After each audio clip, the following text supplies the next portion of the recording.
Shalom kekasih Kristus. Kita pernah mendengar tentang istilah tidak ada sesuatu yang gratis. Apakah istilah ini benar bagi kita sebagai anak-anak Tuhan? Ini memang sesuatu yang biasa dilakukan dan tidak ada banyak orang memiliki sikap bila melakukan sesuatu dalam segalanya tidak diperhitungkan. Bagaimana dengan kita sebagai anak Tuhan? Pendengar yang dikasihi Tuhan, melalui renungan melekat dalam Tuhan pada hari ini, saya ingin mengajak kita semua untuk memahami tentang sesuatu yang kita lakukan dan itu sangat menyenangkan sekalipun tanpa upah. Mari kita berdoa. Tuhan Yesus, terima kasih buat waktu yang indah dan kesempatan pada hari ini di mana kami dapat kembali menerima kebenaran firman-Mu. Tuhan, isilah hati dan pikiran kami dengan kebenaran firman-Mu sehingga apa yang kami lakukan dengan senang hati dan semuanya itu untuk hormat dan kemuliaan nama Tuhan. Tuhan, urapi hamba-Mu agar firman yang disampaikan merupakan satu firman yang khusus untuk kami, membangkitkan iman percaya kami, memotivasi kami di dalam pengiringan kami kepadamu Tuhan. Maka dari itu Tuhan,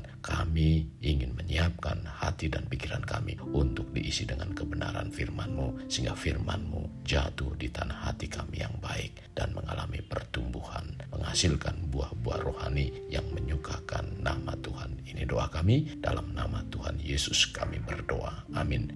Melekat dalam Tuhan bertema menyenangkan walaupun tanpa dibayar. Firman Tuhan terdapat dalam 2 Tawari pasal 31 ayat 21b. Demikian firman-Nya. Semuanya dilakukannya dengan segenap hati sehingga segala usahanya berhasil. Para pendengar yang dikasihi Tuhan Yesus, konteks dari ayat yang baru saya baca adalah saat Raja Hizkia mengatur sumbangan untuk para imam dan orang Lewi kepada bangsa Yehuda.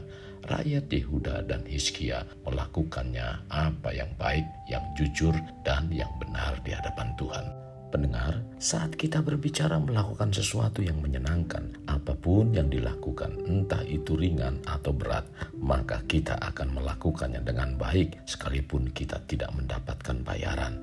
Pendengar, apakah ada sesuatu yang akan kita temukan begitu menyenangkan sehingga kita akan melakukannya, bahkan jika kita tidak dibayar untuk itu dan tidak menerima jenis imbalan lainnya? Demikian juga sekalipun kita tidak menerima ucapan terima kasih atau pujian dari orang lain. Pendengar, bila kita mengerti nilai diri dan memahami otoritas yang Tuhan berikan pada diri kita, maka kita memiliki sikap demikian. Rasul Paulus menyampaikan nasihat yang mirip dengan hal ini dalam 1 Korintus 10 ayat 31 berbunyi, "Aku menjawab, jika engkau makan atau jika engkau minum atau jika engkau melakukan sesuatu yang lain, lakukanlah semuanya itu untuk kemuliaan Allah." Untuk membawa diri kita tetap bersyukur dengan apapun yang kita lakukan. Apakah yang kita lakukan dipuji oleh seseorang? Apakah orang yang telah kita bantu itu mengucapkan terima kasih atau tidak? Hendaknya apa yang kita lakukan semuanya untuk kemuliaan Tuhan. Dengan memiliki sikap yang demikian, apapun yang kita lakukan, kita melakukannya dengan perasaan yang menyenangkan sekalipun tanpa dibayar. Kekasih Kristus, mungkin kita sudah melakukan sesuatu secara sukarela di sebuah organisasi nirlaba di gereja kita atau sebagai hobi kita. Konkretnya yang dilakukan seperti apa dan seperti apa sifat dasar dari aktivitasnya? Contohnya, apakah yang kita lakukan pekerjaan itu melibatkan anak-anak, anak remaja, orang dewasa? Apakah kita membantu dan menolong untuk merawat orang sakit? Apakah kita melakukan pelayanan dengan meluangkan waktu dengan orang-orang tua di panti jompo? Apakah kita membantu pelayanan dengan dana untuk berbagai kegiatan di gereja?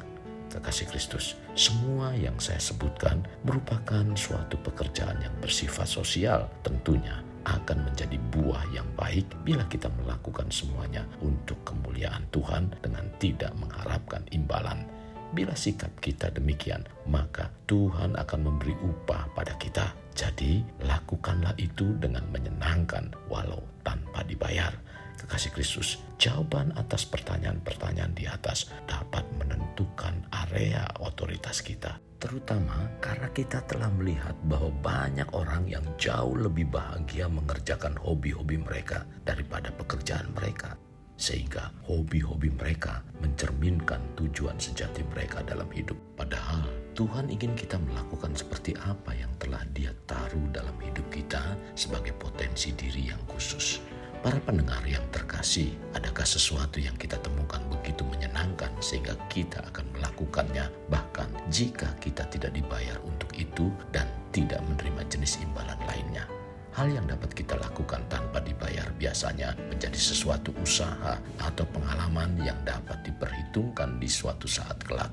Kita melakukannya begitu alamiah dan menjadi begitu ahli dalam hal itu, sehingga itu memberi nilai kompensasi dari orang-orang yang mengakui nilai kita. Dengan demikian, kita begitu puas dalam melakukannya, sehingga kita akan jauh lebih bahagia mengambil pekerjaan yang berhubungan dengan area itu daripada pekerjaan kita saat ini, meskipun pekerjaan yang sekarang ini menghasilkan uang lebih banyak. Pendengar, permasalahannya adalah apakah kita memiliki dan mencapai kualitas hidup serta memenuhi kontribusi sejati nilai diri pada pribadi kita kepada generasi kita yang akan datang. Pendengar, apakah kita lebih suka dibayar sedikit lebih besar dan mengalami kefrustasian seumur hidup dan ketidakpuasan yang menyebabkan tekanan mental dan fisik dan perasaan untuk menggerutu atau ngomel bahwa hidup kita tidak berguna? Atau kita lebih suka mencapai tujuan kita, melayani orang lain dan hidup lebih bahagia, sehat, dan lebih seimbang? Saya percaya bahwa dengan tinggal di otoritas pribadinya, banyak orang akan menyelesaikan masalah-masalah kesehatan mental, fisik, atau hubungan yang dihadapi olehnya. Pendengar yang terkasih, itulah sebabnya mari tanyakan pada diri kita sendiri, aktivitas apa yang kita lakukan menerima kepuasan darinya walau kita tidak dibayar?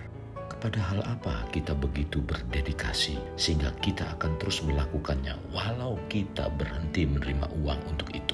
Dan apa yang akan tetap kita lakukan meskipun tanpa imbalan sama sekali? Pendengar, ini merupakan kunci menemukan otoritas pribadi kita. Kasih Kristus, mari kita bawa hidup kita menjadi pribadi yang dapat memerdekakan orang dari belenggu kehidupan.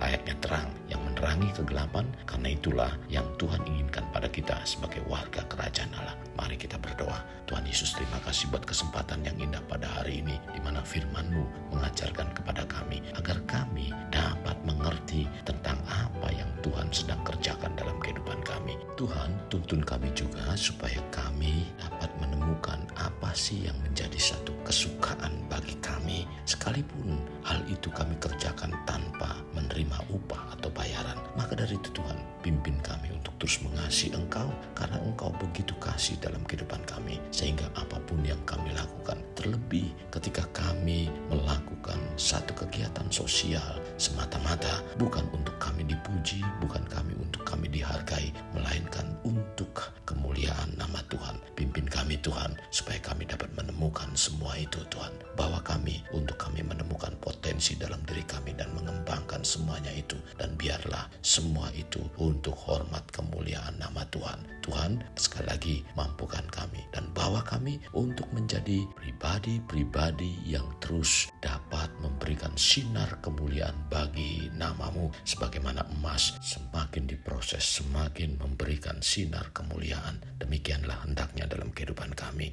Biarlah kami dimampukan untuk melewati semuanya itu. Ini doa kami dalam nama Tuhan Yesus kami berdoa. Amin. Kasih Kristus, mari kita akhiri dengan mengedahkan kedua tangan kita. Terimalah anugerah berkat dari Allah Bapa, kasih sayang daripada Yesus Kristus, dan persekutuan dengan Roh Kudus yang memberkati, melindungi, dan menyinari engkau dengan wajah-Nya, serta memberi engkau kasih karunia di mana Tuhan menghadapkan wajah-Nya kepadamu dan memberi engkau damai sejahtera. Tuhan juga mencurahkan berkat secara rohani, berkat secara jasmani, dan berkat secara ekonomi, di mana berkat Abraham, berkat Ishak, berkat Yakub dicurahkan dan dilimpahkan dari saat sekarang sampai Maranatha tiba dalam nama Tuhan Yesus. Amin. Sampai jumpa di renungan berikutnya. Tuhan Yesus memberkati. Jangan lupa like, share, dan subscribe.